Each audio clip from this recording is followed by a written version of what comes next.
Hello and welcome along to the Panto podcast. This week, my guest is Paul Shriek, who is almost celebrating 40 years in the business. He is a costume designer, set designer, and fashion icon. I hear all about his story and hope you enjoy listening. He's last year's winner as well at the British Pantomime Awards for Best Costume Designer. So sit back and enjoy the Panto podcast. Today I'm joined with Mr. Paul Shriek from the world of, how would you say it, fashion, design, costumier? I started off as a fashion designer in 1981. So I trained, and my qualification is fashion, design, manufacture. So I understand how to create clothing. So having had a successful life a long time ago in fashion, and I was once classed as the enfant terrible of fashion in the Northeast, and I probably was I know I was very sharp-tongued and whatever, but at the age of 21 you have to do these kind of things. So I now work within the world of theatre, and I think realistically I always did work in that world of theatre, but through a fashion way. Because when I was a student I did my foundation course in art and design, when I was 16, 17, I wanted to be a theatre designer. That's what I really wanted to be. My mum, being very practical, thought it would be a good idea if I actually spoke to somebody who was a theatre designer in the mid-70s. It was working within that. And one of our close family friends, Wyn Gladwin, used to be Shirley Bassey's choreographer. So it was even in Ashington we had these kind of connections. So I met this bloke, and he just said he didn't earn any money. And I just thought, I need to earn some money and still do this. So I didn't do theatre design. I did... I went on to do fashion at the Poly, and I'm very strong in the fact that I went to Newcastle Poly. I didn't go to Northumbria University because the Polytechnic was a totally different education system, much better because you actually hands-on and learn things. But I constantly, because I'd sewn since I was about 8 or 9 and wore out about 4, my mum's sewing machine, burnt mortars out and whatever, I evolved. All what I did was every day, I never wore the same outfit twice in 4 years as a student. I used to do my college work, then I would make something to wear the next day. And also, I was living in Ashington for the first of those years in 1977. So, on a bus with the people going to work, in Ashington, I got this part. There was a little old lady who used to save the seat next to me, so I could get on, and she would think, "What?" And there was no, because the actual stuff to do things like your hair didn't exist. So I used to put bleach on my hair, go to bed, and use permanent felt pens the next day. So that really wasn't good for anybody. But the bus, and nobody said a word to me because they were that shocked. But this little lady was fab. And she just had normal conversations every day about the weather and whatever.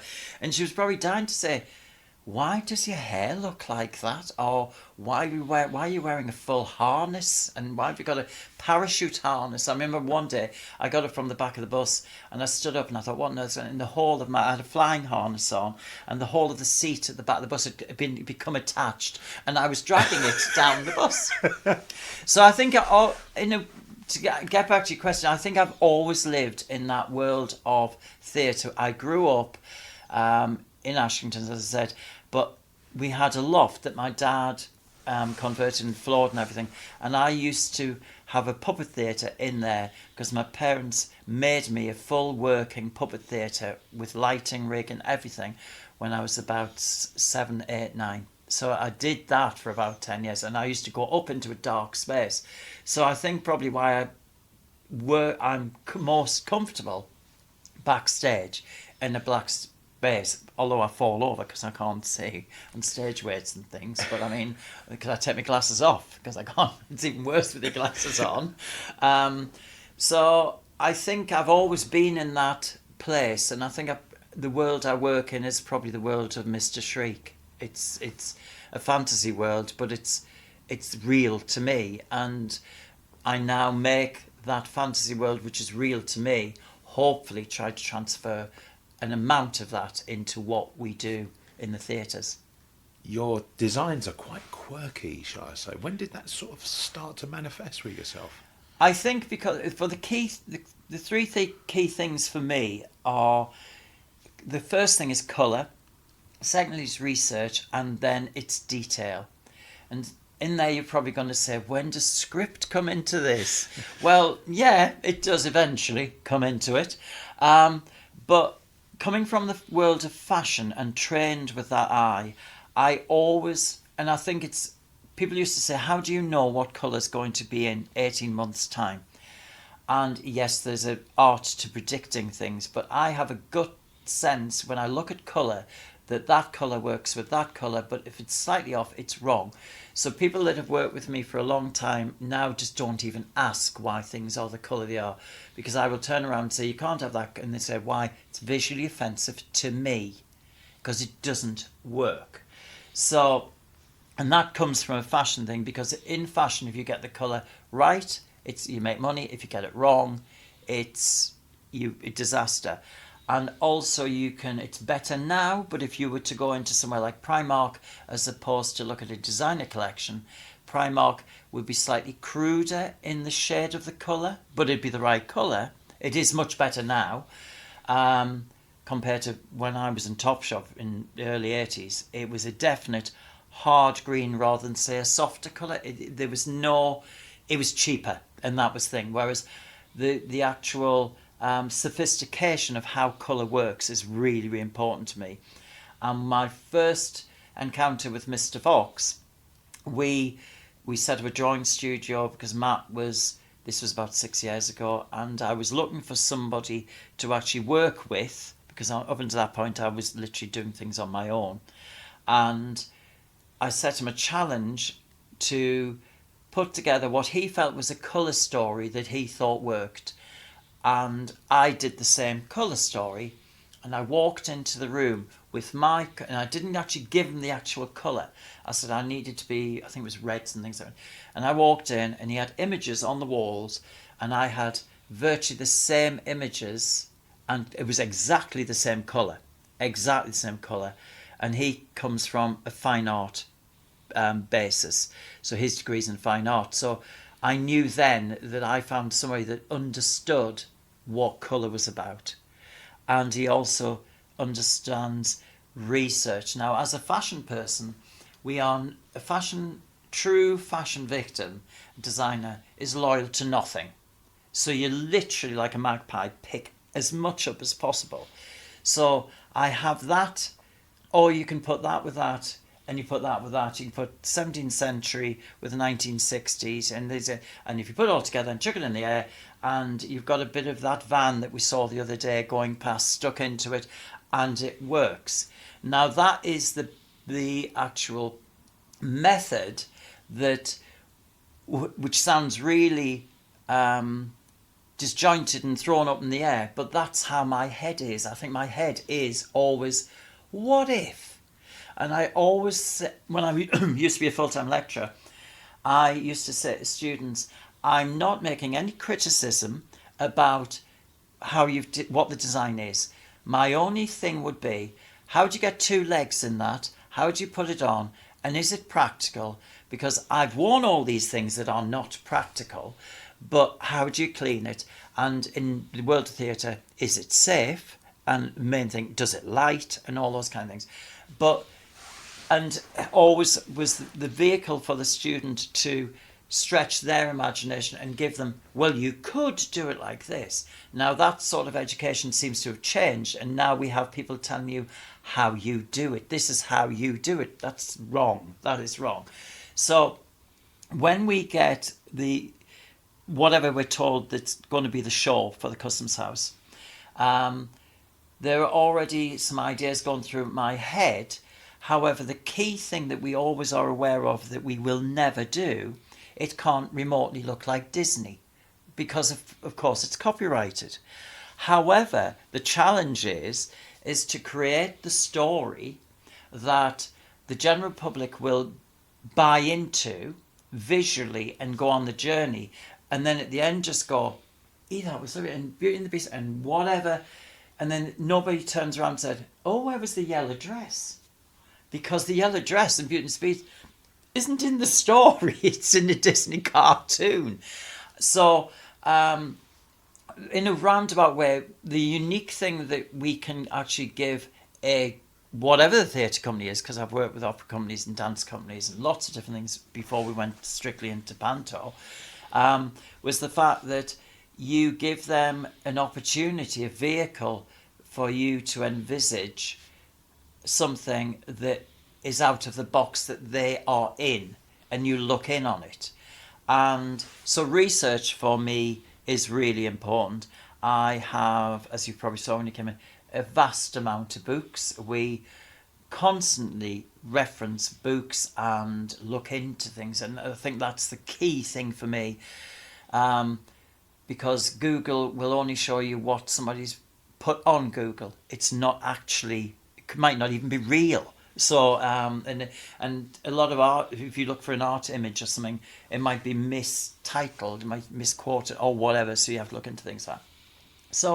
So then, and the detail, and I think people now have learned to, somebody actually said to me about this year's Panto, they normally would be further back in the audience, but they were in the second row, and they didn't actually realise that maybe one buttonhole is a different colour to the rest of it, and the top stitching is a certain colour and whatever, and that all comes from the fashion industry, and the attention to detail is from the fashion industry. And if we decide to base something on which has a 18th century corset, we will reference all the how to make an 18th century corset, but then put it on somebody in the 21st century, which sometimes goes slightly wrong when you see, not for us, but when you see in some period film things, they actually, and I did actually lecture for quite a few years at a costume construction course, and they would make things strictly how they were made in the 17th century, and then they would go, but it doesn't fit. And you go, yeah, because people are a different shape. So we use historical things, but turn it in a way that is now. And because of my skill base at being a pattern cutter and sample machinist, I can make things that fit people. And over the past sort of 20 odd years of working within theatre, especially although I've been for nearly 40 years and other things, people will, actors will say, and especially dancers will go, you say, oh, we'll put you in a fitted jacket, and they go, oh, I can't move in that. And because we cut all our jackets on the bias, which is it stretches on the cross grain, they can move and they can do anything. And they'll say, I don't know, I've got this on. Whereas they'll say, oh, we've just done a show, and every time I lifted my leg, the crotch went. And I said, well, that's purely because they put the seam in, they've actually stitched the wrong bit together. You know, make them like jeans and be fine. And they're the skills I bring from the industry. So the skills that I've got from, and that's all about research, and fashion is about research and knowing what's going on. And when I worked with dance companies years ago, they used to love it because they could tour for 2 years. And by the end of the second year, it was bang in fashion because they had things on that were the right colour. And so they said, oh, we've got an investment in here. So, it's, yeah.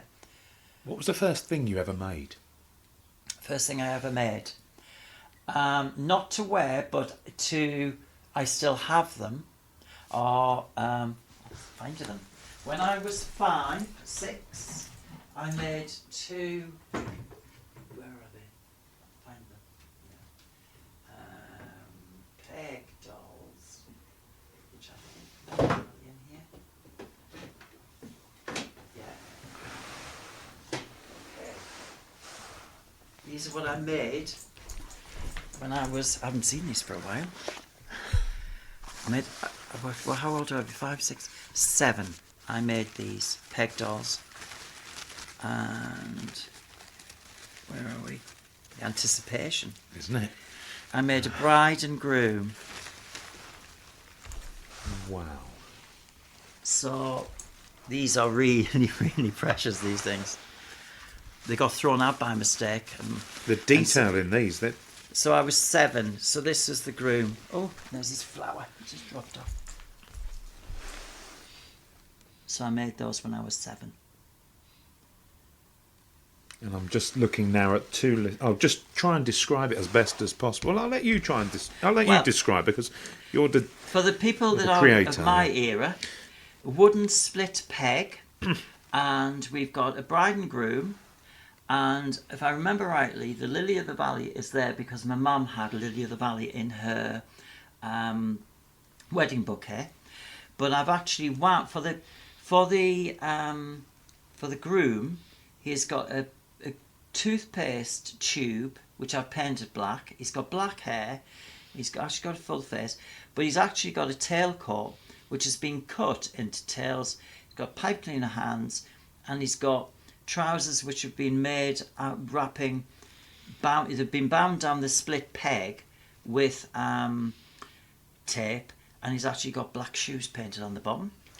And the bride, it looks like she's got silk organza on by the looks of this, which have been from my mum, but it's actually, it's got it's a doily underneath as a petticoat, and she's got sequin, and she's got crepe hair, which the dames will know, because it's the old stuff. It's like, it looks like a zigzaggy thing, and it's very difficult. But all those things would have been at home. But that's really interesting. So I actually literally haven't seen these out and about for about 15 years. Well, thank you. But they're the first thing. So technically, they are the first evidence of me doing stuff like that.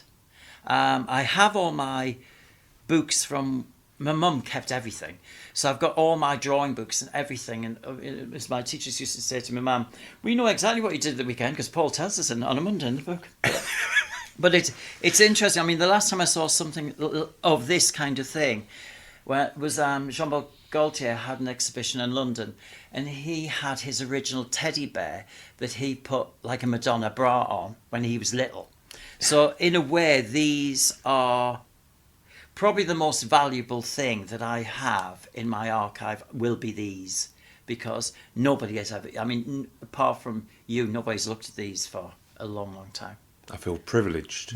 I really do. Thank you. Were Mum and Dad very supportive then? They were. I mean, when I grew up, bearing in mind, I grew up in Ashington, which was the largest pit village in the UK. My best friend, his dad worked down the pit. My dad did start off in the pit, but was lucky enough to, the National Coal Board actually paid for his scholarship to go to, he was one of the first people to be sent to university, and he did that, and he ended up as he was the mining department at Ashington Tech. So, and my mum was a fully trained seamstress. As she used to remind me, I used to get to work for 5:30 and scrub the floor and make all these things. And I've got, in my archive, I've got news clippings of a picture of my Auntie Joy, my mum's best friend, and my mum at Amble. New Look comes to Amble, and they were like, she knew how to make clothes. She was very, very clever. And so, yes, they were very, very supportive. And I mean, Peter, my brother, and I, we used to love Christmas because it was all homemade. And like I said before, at the time, Blue Peter was a huge thing. But we actually woke up one Christmas morning with the whole wall came down. We woke up with a train set moving around us. So, because my dad was an engineer and really, really good hands-on, plus the fact Mum was in Ladies' Circle, and Dad was in Round Table. They all had friends of that sort of like circle type thing.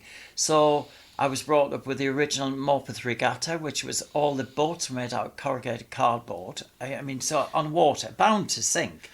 And my mum would have what I felt were really, really glamorous coffee evenings in the front room, which is the room you never went into because you weren't allowed to. And I'd go in. I used to sneak down, and I was allowed to have, and that was, and this I must have been probably about the same age as these dolls. Would be allowed to have Twiglets in them cheesy ball things, because it was a cocktail. It was a coffee evening. But the women were so glamorous, and they used to go out to dinner dances. And my mum used to make all the frocks. And I remember one year she actually made somebody a dress it was a fishtail dress, and she was hand hemming the circles on the fishtail, and she was in tears. And the lady concerned paid her 10 bob, so she got a 10-shilling note. And it's scary. And so, but she used to sew all her zips in by hand. She used to be horrified when I said, "Ma'am, this is how I put a zip in. Just put it in." No, you put them in by hand. And there was that attention to detail. She trained me to match every single check on everything. You have to do it. And she showed me to use pins. I don't do that now. I everything matches because experience does it. But so I remember making an experiment with my own clothes. I was about 14, and I adored Mark Bolan and T-Rex. I mean, that was the day Mark Bolan died. I didn't come out of my bedroom for 3 days because I was so upset. But I remember going downstairs and sitting in front of the fire in clothes I'd made out of plastic stapled together, which were copies of what he was wearing. And you're thinking in front of a coal fire in Ashington, and you'd be watching something like the Generation Game or whatever, and nobody said a word. You just yeah. But I was encouraged, and I have to thank my dad for this. I was unlucky enough to be in the year that the O levels changed from the old system to ABC. So I was the year that the examiners didn't realise that the D wasn't a pass. So nearly everybody in the country failed English language because they said, "Oh, we'll get that kind of thing." So my year grew up with the grammar, because obviously I went to Ashton Grammar School. I went to school in Ashton. It was amazing. They nurtured who I was, and Miss Jeffries, who was a proper Margaret Rutherford kind of character. She identified that I had some kind of talent and was happy to encourage it. And they knew I didn't like doing maths or anything like that, because I didn't want to. I hated that. I could count the money when we did milk money. I could count all that, but they never did. But she said, I can't remember this happening, but I remember doing the thing. But the outside corridor, kids now are spoiled, because you used to have an outside corridor to go to your classroom. It was freezing in a yard in the corridor. They decided to wall it all in. It was all glass, and there were about 8 huge panes of glass, and they asked me to paint the windows. And she said at the age of 9 or the age of 8, I'd worked out that you had to put on the outline first, or whatever was going to be at the front first, and I used to get to do all of the winch. And I remember sending from Mum and Dad saying, "You want to come and see what he's done?" And it was at the same time, I know when it was, the man landed on the moon, because I remember having a bacon sandwich at 4:30 in the morning in the front room, which you weren't allowed to have, with the man, and watching this hazy thing, And so that was around that. So I think that'd be, what was it, 69, 70? I think it was 69, 68, 68. It was around that time. So from that time, and the other thing is, my Auntie Joy, who was Mum's best friend, she was in Ashington Operatic. So in those days, it was huge. It was a massive, big deal. And I used to go to all the dress texts and everything. And it used to, the professionalism in the amateur is, you kind of take it away. I remember Bobby Neal doing, I think it was New Moon, and give me some stout-hearted men. He just jumped on the pub table, shot into the wings, and never stopped singing, clatter and everything, and carried on walking as if nothing had happened. So I think I grew up in a very, not bohemian, but a very aware, artistic environment. So everybody around me supported me. So I can hand on heart say, when people, I don't understand I can't equate to having a bad childhood. When people say, "Oh, I had a really horrible childhood," I say I can't say that, because every summer we went to the New Forest for 7 weeks, and we lived in a mansion, and it was like the famous Five, and it was a huge. It's now a Virgin hotel. Richard Branson owns it, but at the time, my Auntie Joy's cousin bought it for £13,000, I think it was, and he used to drive a Mustang, and he was a racing car driver, and they used to have polo balls, and it was, you just were left for 7 weeks to wander around, and I think that's it. The whole creative thing was never an issue, because it's what we did, and that's what is in me, and gets frustrated when people say, "Oh, you can't do that," So yes, I was really supported. And the sad thing for me is my mum died 28 years ago, so I was halfway through, so I think I was 31. So she never actually saw all of this. She knew it would happen, and she is around, because I do believe there's another world, because Trudy does make her appearances every now and again, moving things.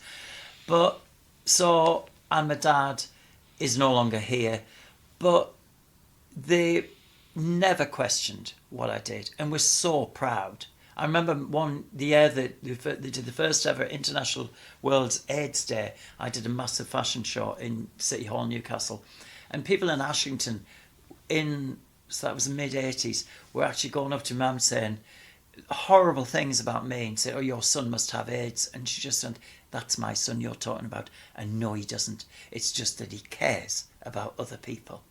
And even at that point, they never faltered. They would just always protect you. And I think that's why I am so grounded. And I always say, well, I'm just from Ashton. I'm just an Ashton lad. And I've always kept my feet on the ground. Because there's no point in letting yourself get too up yourself and becoming a star. Because maybe in the fashion industry you have to push that, but the reason I survived was the fact that I could sit on a sewing machine and make the stock. Yes, we can draw pictures and all that kind of thing, but you have to deliver. And I do believe now that there's an era of the senior generation that are sadly being not listened to, and skills being learned from, because there are generations coming up that are oblivious to actually being able to knit anything or whatever, and we all had to do that at school. So whether you went down the pit, you knew how to knit. So one of the things. What about the journey into theatre? How did that begin? Well, I was known in the in the 80s for doing massive fashion shows and total things over the top, but it wasn't probably until I was asked. Lynn Spencer, who has been a lifelong, I have to say lifelong friend, because I've known her since doing Lynn's Look-In in 1977 with her, and she asked me if I would make her an Aladdin costume. So that was the start of doing things like that. I had done, during the 80s and during the 90s, for 28 years I think, I did costumes for a local drag artist called Silk Stockings, and I made their stuff. So I also did all of the show bands, cruises, and lots of stuff. So I was working in theatre, but not in a theatre. And it was 2000. 1999. I did Sleeping Beauty at the Tyne Theatre for Anne Palmer, who is a far dear friend of mine, and she entrusted me with a lot of money, and we produced this spectacular Panto, and it had people from the girl that played was Sally in Home and Away was flown over, and there were names, and Peter Beasley actually was the king in it, and I saw him a couple of months ago, and he says, Paul, he says, I still have my costumes, and he says, that has to be the most rewarding 2 weeks of my entire career. He says, because I loved it. And he said it was great fun. So that was a huge show. Then it sort of like, it died a little bit. But I went into, I got approached to work with a dance company, they wanted like a fashion show, but a dance thing, then that to it. And one thing from that led to another. And for a lot of years, a good 10 years, I was known as the go-to person if it was a dance company. So I one time, I was travelling all over the UK, and I remember going from Wales, coming through Newcastle in a train, and thinking, well, I'm not going home. Dundee, then Ireland, back to Wales, eventually coming back home. And you go round and round and round. So I think my dance card on that one's been done. So, and people used to say, it's good for your CV. And you go, yeah, good for your CV. Then it was, I did some work, this is 9 years ago. I did some work with the 10 years ago, I did some work with the Customs House. And I was approached to do an exhibition on steampunk, and we did it in the Discovery Museum in Newcastle, and that turned out to be a really fab thing, and it was interesting, and I actually art directed the whole of that. I did some workshops with the Customs House, and Ray Spencer said to me, would you like to do costumes for Puss in Boots? And which I did, but I also, at the time I was doing Boulevard had just opened, so I did all the short costumes for them.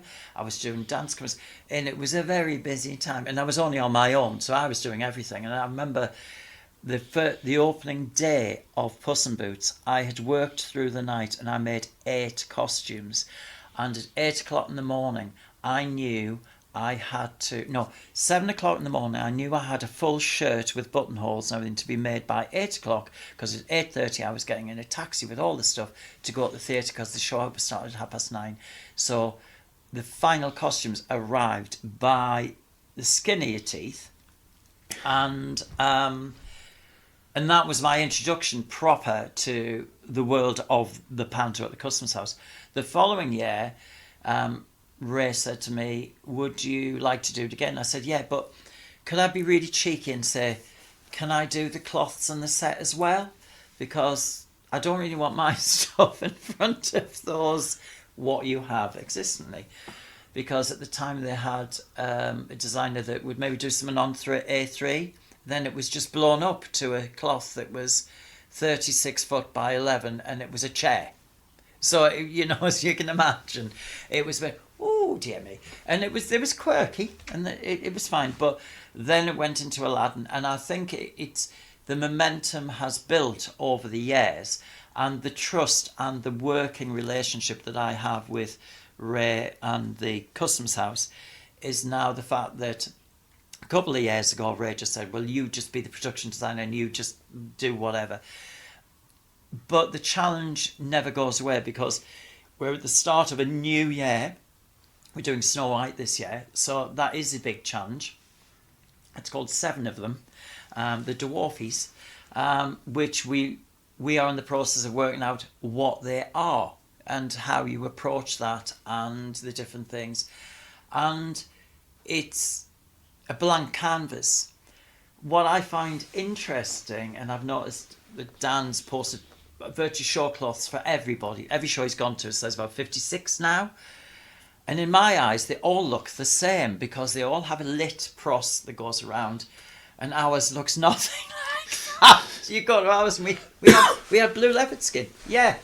So, which is why, last year when I got a phone call from Ray saying, he said, the Panto Awards, because obviously it was a new thing, this year they're making announcements on Sunday, whatever. Well, me and technology don't work very well. So it took me 20 minutes to actually get onto the site that I need to find. And my phone wouldn't stop. And I'm thinking, I've got to try and watch this. And all they knew was they had been put up for an award. And then he rang me up and he said, congratulations. I said, what on earth for? And he says, it's not us, it's you that has won an award. And that to me was a huge moment of pride to actually thank you for helping on that wave, like making people aware of what we do up here. And when I actually went to the awards, when other people came up, I thought, well, they all look like that and we look like that. So I wasn't really expecting anything at all. In fact, I was looking for my bottle of water on the floor when they announced my name. Matt's going, what are you doing down there? Because you should be up there. And I'm going, oh, no. So it is just because I don't ever look at anything as having a set format.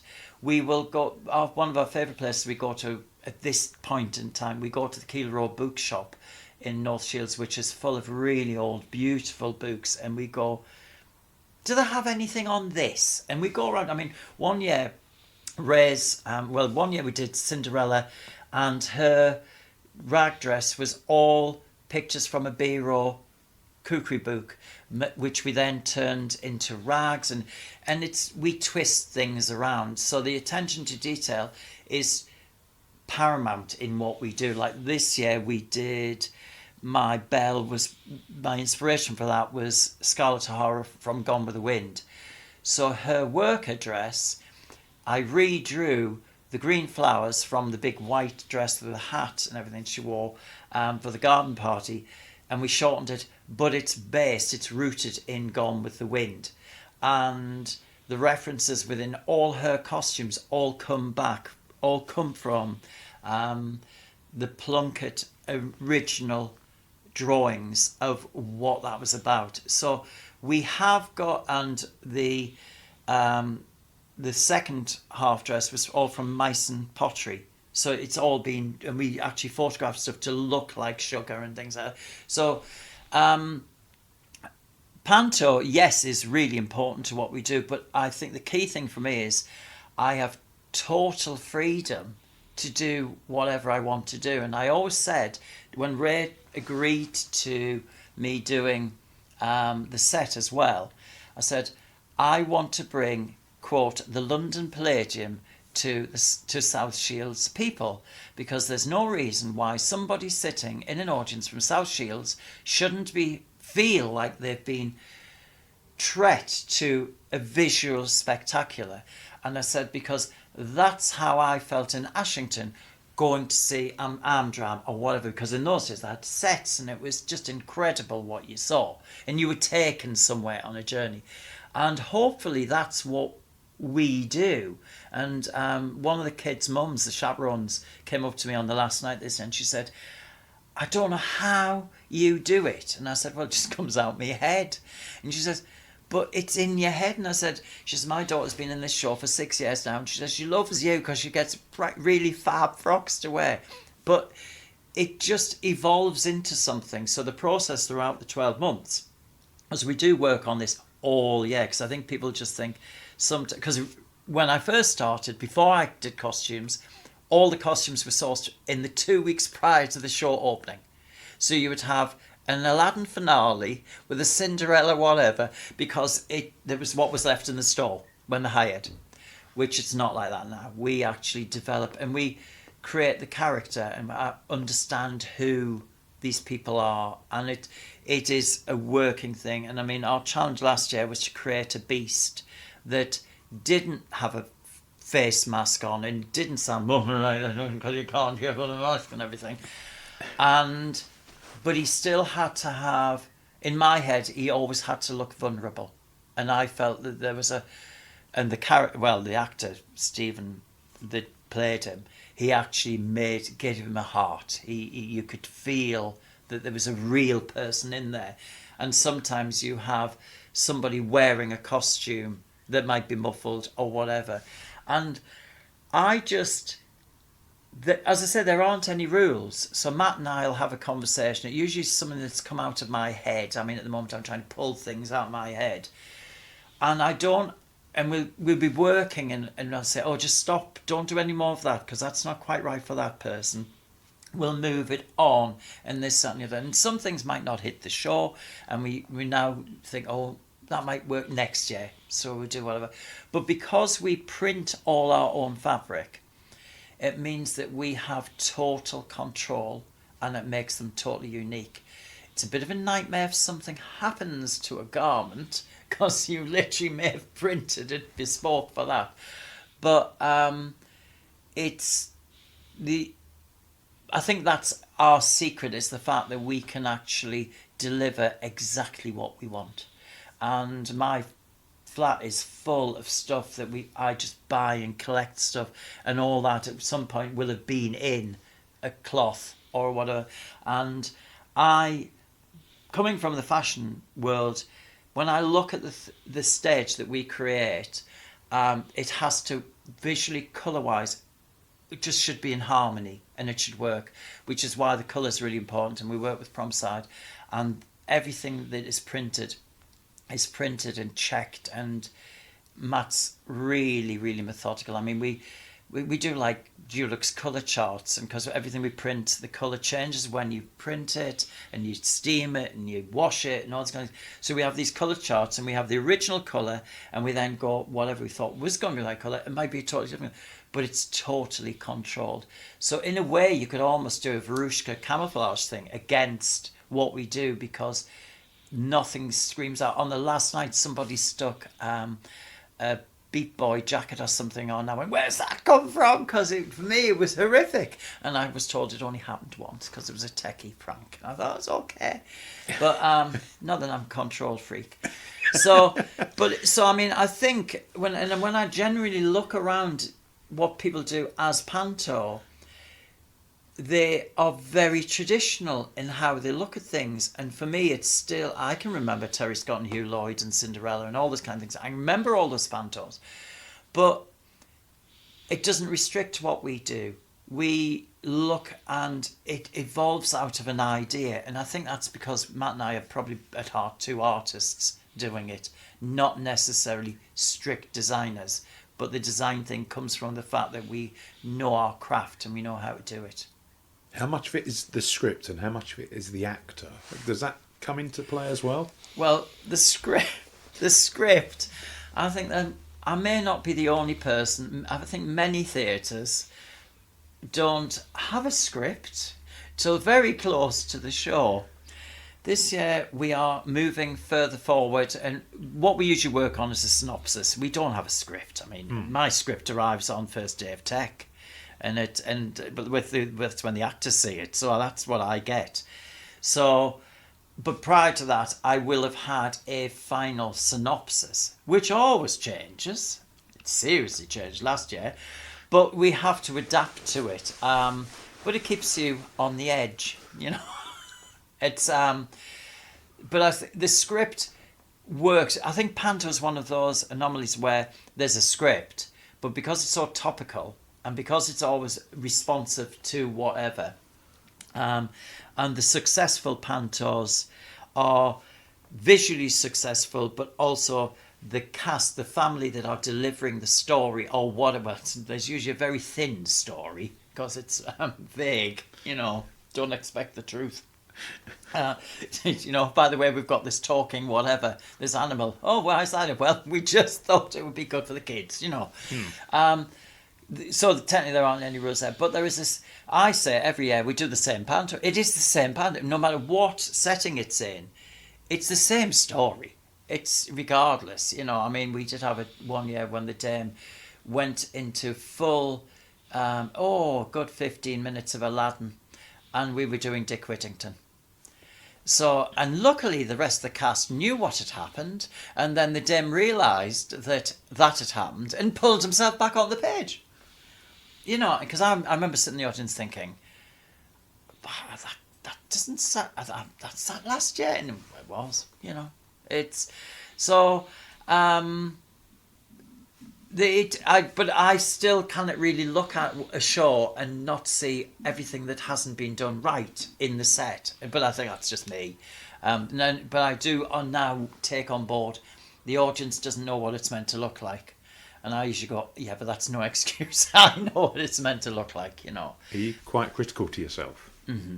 Yeah, and I look, and and if something is wrong if somebody's put something on wrong and you always go, well, they haven't had time, and there's something has happened, I can't look anything other than like, she looks like she's just been to the toilet and she hasn't got her skirt on properly. And that's what you think in your head. And you think, well, the audience have no idea, but I'm focused on this one thing. But that may be because the fashion industry used to get sort of like 5-10 minutes on a catwalk show, and that's what you were selling. And if it went out wrong, and I recently got asked to be judging on the television awards for makeup and costume, and somebody who was there, they work on set, and they said, well, I can see where you're coming from, Paul, because in theatre it's like you've got one hit. He says we can actually just keep taking and take the best of whatever. He says if somebody doesn't go out dressed right, and I said, well, the thing I always will say to any dresser, because having dressed so many catwalk shows in my time, you actually literally can be pulling up a zip, don't panic and whatever, and you just go, and they're literally about to walk on. So if something's going slightly wrong, you just go into a zone. I mean, I remember I come from the world of fashion where you had to put 3 pairs of tights on a model and to get the right shade of colour, change all the clothes, and she had a 30-second change, and that was to put the lippy, the full lot, the whole lot, and then she'd be straight back. So you were literally hanging up and whatever. And one of my closest friends, Irina, she was my original catwalk house model, and she says, Paul, I used to put my hand on his shoulder and say, you've put me in my clothes now, you can stop, because your mindset just goes. But I'm not sure where we're at now. I've talked myself in a total circle here. Senility. I was asking about you being hard on yourself and being hard, critical. Yeah. I am hard on myself, and people, but you have to be, because I will, even at the 11th hour, if something isn't sewn straight, I will unpick it and get it right, because there's no point. Because if I know it's wrong, it's wrong. And last year, this is really interesting, because last year I was oblivious to the fact that anybody was coming to look at the costumes, to judge us on whatever we were doing. I think, in fact, we nearly stopped you coming in. Yes. Yes, thank you, Lisa, for letting Hayden in, because the show wasn't right. And it was like, no, can't do this. But, I mean, that thankfully, it changed. So last year, I was oblivious, and I was overwhelmed when I'd been nominated. This year, because there is, you don't know what else going on, but then there's an extra pressure, because you go, that has to look the same for 77 shows. So I did go in one day, on a dark day, and I spent 7 hours in there, and I sorted the show out, because I thought, this can't happen, and it just needs, because whoever is going needs to look at it as its best. And this year has been a bit more, it was difficult for me to start and get into Beauty and the Beast, because I was so hung up on the fact that, will I be judged on? Will people be coming? Will be people? Are they? And will you be watched? Why the nitpicking? And we know that for the years, I know that Michael Harrison has come to see with a dame from Kudos, and they will have a look at them. We know, and they're in the audience, and then they disappear and whatever. And you can, because obviously they see what's going on. And they've done that for years, and always have, even before me being there. They've done that. So. But it was this whole thing, and I'm thinking, what's the Beast going to be? And then one day I just thought, actually, just pull yourself together, grow up, and just do what you want it to be. Then Matt and I decided how it was going to go. And once I got in my head that the whole of the set was created because the Enchantress had frozen the whole world, and it had to look like her. Hence, we had a set which was a set. It was taken from her costume, and when people looked at it, they thought, because initially Ray said about, I think it was October, he says, rumour has it we're working on a leopard skin set this year, and I went, and he had no idea what we were doing. no idea.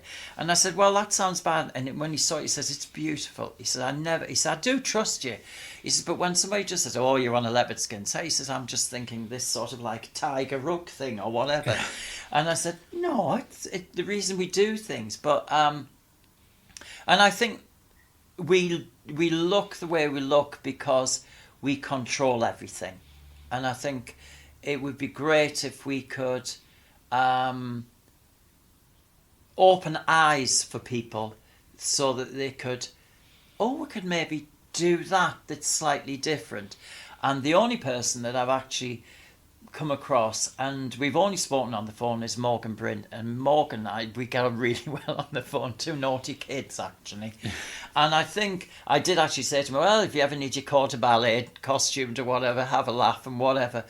And I think we both get it, and I have utmost respect for what he does, because when I looked this year at his different shows he's done, he's upped the game huge this year, but it's traditional panto, but it is 21st century traditional panto, whereas a lot of people, it's possibly because they hire a lot of stuff, can either look tired or they try to do it too Disney, probably, because they think that the audience will expect. Well, audiences may expect that, but it's our duty to educate the audience and give them something that they, and especially for us at the Customs House, people are so proud of what they have in South Shields in us.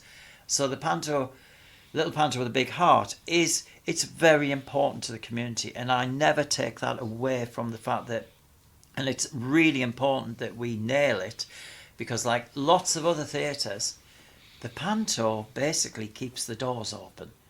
And as the production designer, that is another thing that you have to take on board, so that when we get a curveball one, like in a way Little Red Riding Hood was a curveball show, because that wasn't, and certainly to win the award for the Lambton Worm, which most people in the country would go, what on earth is that? What on earth is that?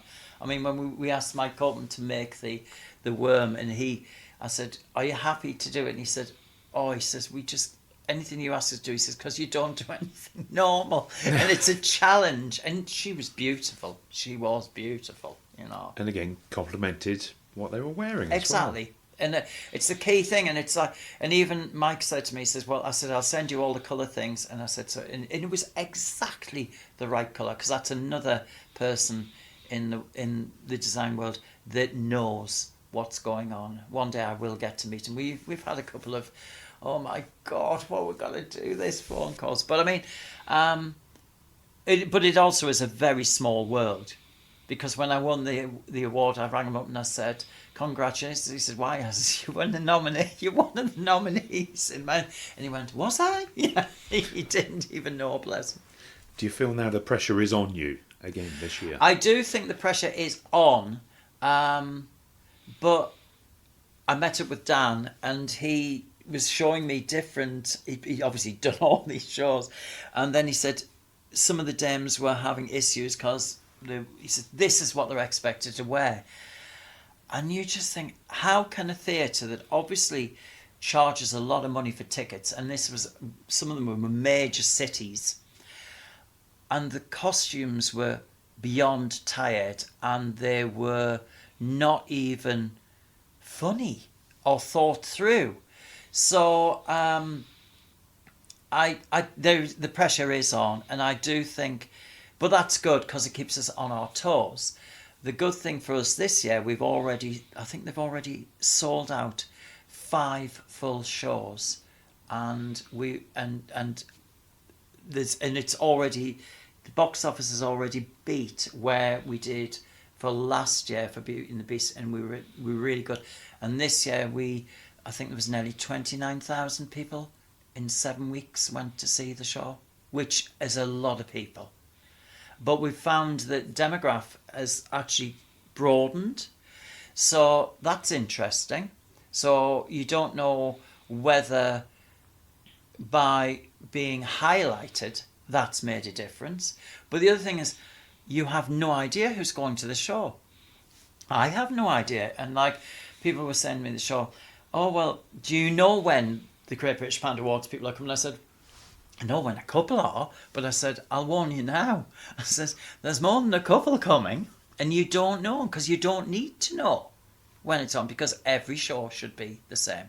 And within Panto, by the nature of the beast, no show is ever the same, because for whatever reason, something always goes wrong. Always goes wrong, apart from them forgetting their words.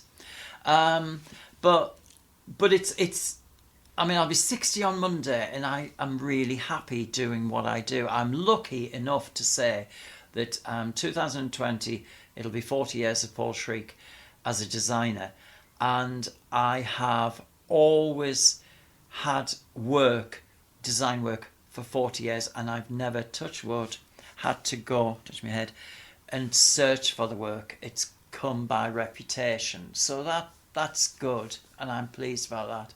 But we're now planning what we're going to be doing for the next 10 years to get me to 70, because I'm be one of these people that will conk out somewhere. On the sewing machine. Oh, probably. Between my osteopath Martin and Dan, my personal trainer, like the man that keeps me straight, ha ha. They just have to keep the old body moving. But when people say, oh, when are you going to retire? How do you switch your brain off? And I can't switch my brain off, because my brain is working stuff out all the time. And that's why I thoroughly enjoyed being a lecturer, because a lecturer would be there. You could encourage people to do things. And this year we aim to do a lot of workshops with schools to find out what kind of thing that they think Snow White's about and all that kind of thing. It doesn't really affect the show, but it engages the kids. We're also going to do a 10th anniversary of my being at the Customs House. We're doing a costume exhibition, so that'll be there. I'm going to do a dressy up box for the kids and all that kind of thing, so they'll be able to wear the kind of things. So it's been a slow start of the year, but I have to remind myself, it's only about the end of the second week. So it's not, and for me that's a long time to be waiting to start them. But we signed off, and Snow White is starting on Monday, Tuesday next week. But it's one of those things. I would love to go and see more pantos, or go and see other people's pantos, but we were all working at the same time, so you don't get to see it. So and a lot of shows now aren't technically pantos, they're variety shows, which is great. But I pride myself the fact that the Customs House, I would say, still is a family panto. And I can remember we did Cinderella, and Matt and I didn't leave the theatre for 36 hours. My dad had died the week before, so we literally were working. So that was in a box, and 36 hours, and I fell asleep at the first show. And the transformation scene, when they set the thing off, I shot out the chair, and all the kids in the audience just thought it was hysterically funny, And and I mean, the first show I did, which was Puss in Boots, I worked all through the night, and the show started for the first kids show, and at one point Dame Dottie said, "Well, kids, when the man at the back stops laughing, we'll continue with the show," because I had never found anything as funny in all my life, and that was and it just reminded me of when my mum and dad, we always went to Theatre Royal or the Sunderland Empire to see Panto on Boxing Day, and the actual sense of safety in an audience, in a theatre. And I think that is the secret of Panto. You feel safe, and you are guided by whatever's in front of you, and there's an escape. And I don't think, apart from Panto, people used to escape by going to see the old Hollywood movies. You got the pictures now of cinema now, and you don't escape. You usually go, God, that was loud, or whatever, or that was long, or somebody's annoyed you in the theatre. Whereas you can purely switch off, and there's nothing for me when you actually see rows and rows of school kids on the edge of their seats screaming and getting really hyperventilated over something that's behind them on stage, or get upset, or then they know all the words for let it go or whatever. And you think there is really, this is, who could have a better job than just giving a vehicle to set anybody's imagination, whether you're 95 or 5 or 6 or younger, and they actually are starstruck by what they see there. And people have said to me, do you have any names who are actors in your show? And I said, well, we've got people who we know, and they are the Panto cast. That's who people. I said, you don't need a name for a Panto. What you need is the Panto to be alive and actually work in front of an audience. And I said, it's, and to do it for 77 shows, I couldn't do it. I just don't know how anybody can do it. I walk in and go, do you know you didn't wear that properly? And that sock, and they'll go, have you any idea how long I had to get into that sock? You know, something had to go. But no, I mean, I love it. And it is, I don't ever take anything for granted. And it's what I do at the moment. And it's great. It's great to do it. You say there about keeping children entertained and kind of inspiring them as well. How much of you is still the child? Oh, I think I still am the child. I do believe in fairies. I believe in Santa. I believe in all of that. The whole illusion of fantasy, but it is constructed with my dad's. And I always say, I am a Frankenstein's monster created by George and Trudy. My dad's logical, mechanical engineer brain, and my mother's black and white Ashington outlook on the world, which was right or wrong and strict and no moving from that. So she was like that, but she was so creative and really, really clever with that. She was just naturally talented, and she should have been a designer. That's what she should have been.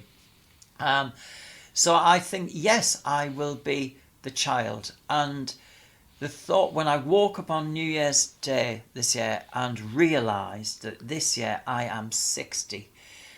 Last year was fine, I was 59. Was not a good morning. Was not a good morning for me, because I just thought,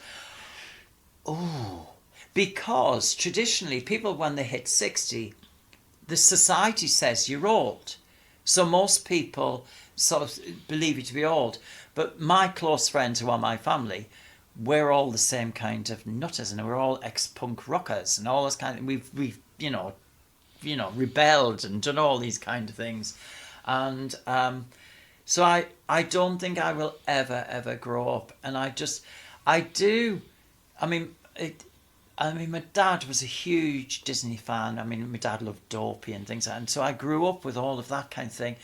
But it's that line, when you wish upon a star, doesn't matter who you are, your dreams will come true. They do come true. And I do strongly believe that, yes, there is a little kid still in me that is Paul Graham in Ashington wearing, you'll laugh at this, the age of, I think I was about 8, my mum let me go to school with waist-length blue wool plaits because the girls there all had long hair. The teachers didn't care. They really didn't care. My obsession with carrier bags comes from my mother. I'll never forget, she used to buy me, because there were 50p, because decimal currency had come in 1970. 50p, I used to get psychedelic carrier bags, and a carrier bag was part of my birthday present, and pots of poster paint. So, and different hands. So everybody knows me. I've always got carrier bags. Regardless if I've got a bag, I have carrier bags. And so all of that it's part of who it is my DNA. It is what I do. And people will say things, well, can you just... The one thing that I do strongly protect is the fact that I can draw. And that is a very, very private thing. I will draw stuff, and all the set, everything that's all come from my drawings that Matt will work and play with and digitalize and whatever. But it's from, I respect that I have the ability to draw, because it is a skill that not everybody has. You can train people to draw. I even had to train myself to draw left-handed, because when I was a lecturer once, 7 kids in my group of whatever was left-handed, and they didn't get what I wanted, so I thought, it's because you're left-handed. So I did that. But they're very, very personal things. So if anybody ever gets given a drawing off me, they usually go, thank you, because it's private. And I think that comes from the fact that when I was a fashion designer, you had to draw everything and do everything. Then when I stopped doing that, I went through a phase of, well, a pretty picture, because bands would say, can you illustrate something? You'd say, yeah, but you're not going to look like that because you're squat. But the fashion illustrator in me has made you look amazing. However, you ain't going to look like that. So the skilled seamstress in me will have to make you look like that drawing. Thanks. So drawings are really, really important. So if somebody says to me, oh, well, just draw that, I'll go, no. Because drawing for me, whatever I do, it's like this weird kind of prepping for some kind of, I don't know, but it takes me about 3 hours to pace around and do things, and then pen to paper, and then pencil to paper, and loads of stuff comes out. But that's very private. So we have back catalogue of stuff I've got 40 years of archive in this flat, which is scary. It is scary. Because I keep the initial drawing, which has the first line on and the last bit and all the bits in between. Then Matt has thousands of files of other stuff. So between the two of us, we're not saving the planet. But I am a child. And I think the interesting thing is, though, I adore Disney and I love what they do. I actually don't particularly like sitting watching cartoons. I prefer to look at stills of things, and that is more interesting for me, because I think it's a fashion thing. I don't actually like to sit and watch things twice or something. I'll go back to them, but I'll fast forward and have a quick look at stuff. But I don't, which is why I'm always looking for something new to find out what's going on. And that is a fashion thing. But I think it's healthy for theatre, because you actually are looking for new ways to do things. With the advances in technology, have you embraced them? Digital printing for fabric and digital for flooring, we have. And we can digitally print. Because scenic artists, I've probably done people out of a job. But the problem I've got is, if we had a scenic artist, they would interpret my vision. I don't need anybody to interpret my vision. I want it as it is. So that's where the control freak comes in. And Matt will constantly say, are you happy? Is this what you want? Is that okay? And we've got a strong design partnership, but he constantly says, so what do you want? So what do you want? That's not what I asked you. And I'll give him an answer back, and he'll go, yes, so let's go back to the question. I asked you, is that right? And you've gone off on one.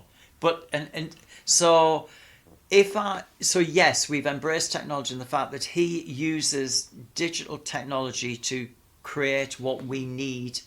And the set now, because of the advances in printing, PromptSide can print onto solid things. So we were one of the first companies. I think we were to have the floor the way it was. I think the National Theatre did something then.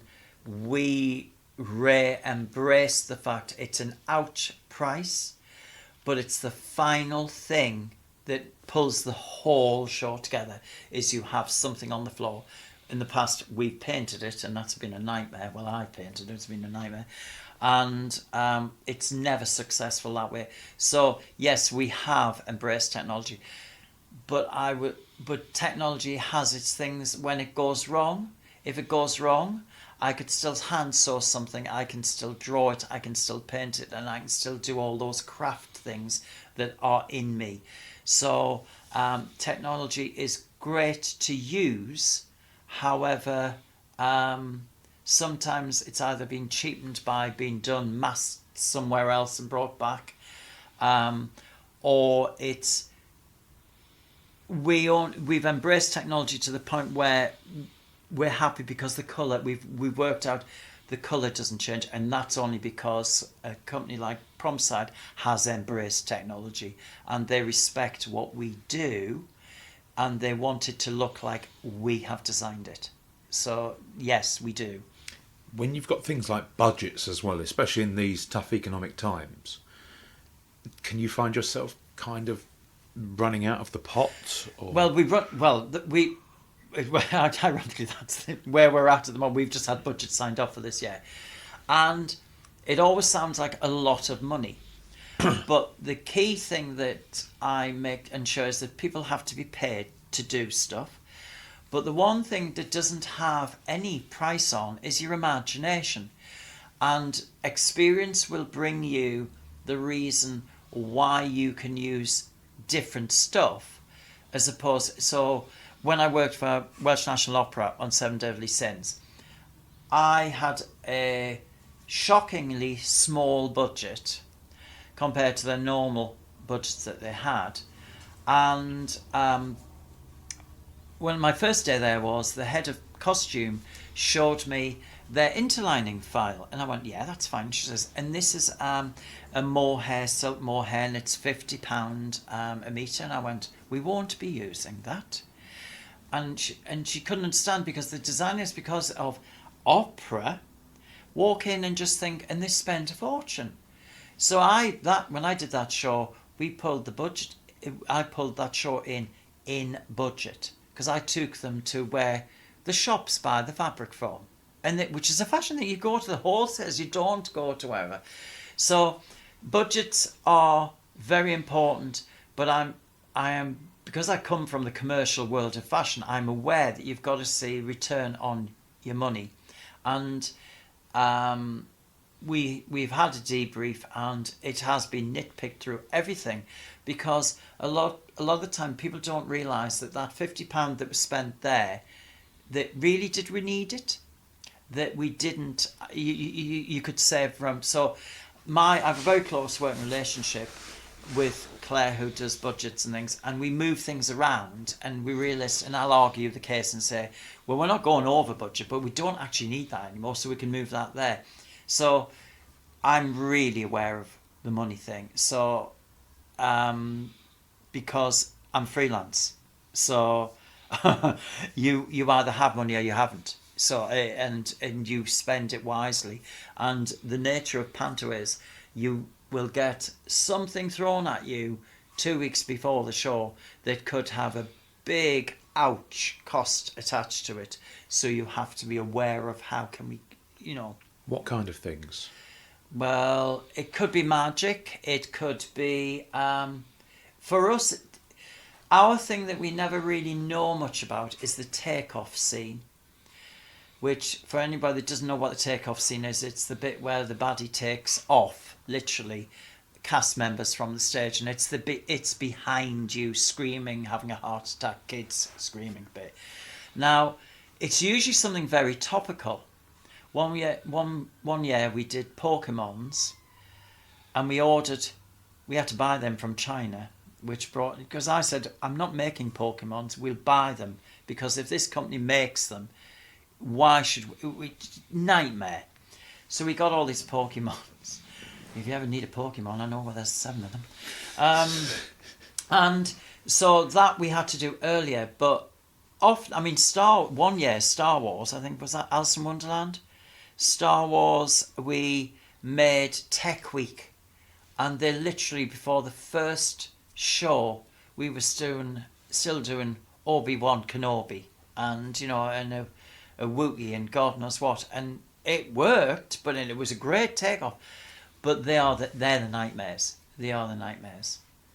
And there's always the thing from Ray. I know it's a bit, close to the edge, but you won't be happy because you know that's not quite right. And it's not true. It usually works, whatever. But you get, do you think we could do this? And this year we had a scene put in which required 90s or something. And we literally had a couple of days. Luckily, we had back catalogue of stock from our shows. And we were able to put things together. But most of it had to be made. But that was 2 days into tech. And that's like, what? So that's when a budget could go slightly out, but you have to be aware of it. It does get to a point where you've got to get this show out. You've got to get. I mean, last year it was. We've got 2 weeks. I don't care. I can't go to bed. This has got to go out, and you are knackered. And I don't think anybody understands how battered you are. But you have to be on it. And then I'll never forget Cinderella. We hadn't been to bed or home for 36 hours. 15 minutes before the first show went up, I got turned around and the press officer said, Paul, we've got 5 interviews for you to do before. And I'd just come off the stage. I'd just been car spraying something on the stage. So, really nice for the audience coming in. And she said, this 2-faced camera, whatever, and bang, bang, bang, bang, bang. And one of the cast said, how did you do that? I said, I come from that world. I said, I come from when I was the fashion consultant for the Tube. I said, I know TV. I said, doesn't mean to say I was happy. But I said, you get these things thrown out. So it's difficult at times. Is there anything actually with the fashion world you don't like? I personally, I don't think it exists anymore because unfortunately, fortunately for me, TK Maxx exists, but Primark and TK Maxx and shops of the ilk, there are others, have made things so accessible and so easy to buy, and we no longer have summer and winter. It's gone across. I don't particularly like the designers who believe they are better than anybody else, and they've just left college and uni and they have no skills at all. The people that I respect are the ones that have actually weren't a name until they were in their 50s because they were working their backside off somewhere else creating stuff. And I think it's a ruthless institution, but I come from the world when we made it all in this country. So, and I think it's sad that this country has lost the huge skill base because most of the girls now are working on Tills and Tesco's or whatever, and I think people don't have the understanding of manufacture in this country anymore because it doesn't exist. And I think that part of fashion has been taken away and mass produced, and control of has been taken away. So the fashion industry is ruthless. And I also think I really think it's sad that the high street has died. We can understand why it's died. However, we have a lazy culture of people that can't be bothered to go and look at something. And I use internet shopping because we need it the next day, and I physically haven't got time to go out and do it. I regret that because I used to enjoy going out, buying and doing stuff, but now the shops don't have what you want anymore. It doesn't exist in the shops for whatever reason. So I think fashion has become, it's not fashion anymore. Everybody looks the same. And I mean, people stop me on this, and a close friend of mine, Kate, and I would go out and we'll go, hey, how many heads are we wearing today? People just look and you think, you're standing there in an anorak looking at me, looking like that, clinically obese, and you have a comment about me? You really look in the window. And I just think I look normal. Well, I do compared to what I did when I was a student, because I used to wear telephone cables and spiky helmets and God knows what, as you do. But, so no.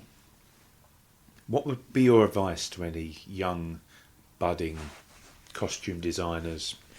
I would say learn a skill, learn how to do it, and be patient and observe and try and find somebody that will encourage you to do what you can do. But the other thing is, believe in your gut, because I believe if I feel something's not quite right, I won't do it, and I'll go, this isn't working, or I'll stop and say, we'll leave it and we'll do something else, and we'll come back to that and we'll sit in a different set of eyes. But it's very difficult, because I came through an education system that encouraged people to do music. We had a school orchestra, we had like everything you can imagine. Whereas now, and an art department and all these kind of things, and a lot of the teachers now, with the best will in the world, haven't got life experience in the skill of drawing or whatever, and they also have to do it to the system. I taught in a grammar school in Cardiff, and I was doing a thing for Scheherazade. I was doing a workshop with them, and the students there, the pupils didn't get it. I mean, it was raining outside. It was the day that all of the Wi-Fi and everything went down. It was like it was fab. So I made the girls who had the false nails and everything go out and get a wet stick and draw a metre away from the flicking paint and inkings. And the teacher later on said it was the best work that they did all year, and she submitted for their O-levels. Yeah. And I said to her, I was doing some work, and I said to her, they were doing goldfish in the classroom, and I said, what are we doing? And she says, oh, wait, this week they're doing goldfish. And I said, yes, but they're using orange acrylic paint. I said, they're painting with plastic. Do the kids know they're painting with plastic? And she went, well, they're doing goldfish. And I said, a fish. And I was so embarrassed, I just thought, you're going to sound so patronised now. So I gave her the whole thing about a fish is the colour of the water and the reflections and all these things around. And I said, there was one kid had actually not done something like that. And she says, yes, but that's wrong. I said, why? She says, well, the goldfish is orange. So, that, you know what I mean? Sometimes I think the frustration is that if a kid has the ability, they will get there. But it's that kid that is shy or feels intimidated or is even pushed into sport but doesn't want to do sport, wants to do art, but because it's a direction that they were able to do, I would just say have the conviction to do it, and it also doesn't cost a lot of money. Your imagination doesn't cost money, and just open your eyes and have a look around and see stuff. Like in this room at the moment, all the actual shadows and how things are going into 3D and how things change. And I do believe that because having come from the industry I've come from, you literally have to photograph in your head what it is, and then you draw. And when I used to teach life drawing with students, you would work out the balance and show them this, that and the other, because I was lucky enough to have been taught by somebody who was an illustrator for Tatler magazine in the 40s, and she was incredible, Barbara Cumberstone, and she was passionate about what she did, and she analysed everything. And I think it's key that you actually keep the grey cells moving and looking at stuff, and also wanting to find out why that was done like that. Ask the question, why?